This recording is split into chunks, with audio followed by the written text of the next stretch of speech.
ये जी अपना बालाकोट पुलिस ने हाई अलर्ट जारी कर दी है और होटल जितने भी रिवर व्यू पे हैं, रिवर साइड पे हैं, सारे होटल खाली करवा दिए गए हैं। ये चेयर्स वगैरह उठा रहे हैं, गाड़ियाँ निकलवा दी हैं।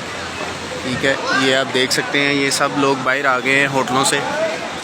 और ये पानी का आप प्रेशर चेक करें।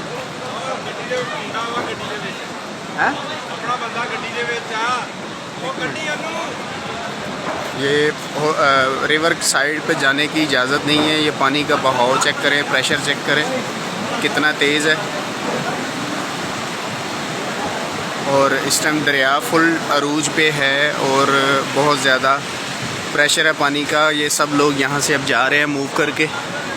सारे होटल को खाली करवा दिया गया है। ये सिर्फ एक होटल नहीं, जितने भी रिवर साइड पे होटल हैं सारे होटल खाली करवा दिए गए हैं। सब लोग रोड पे आ गए हैं और बालाकोट सिटी को बहुत ज़्यादा ख़तरा है, हाई अलर्ट है।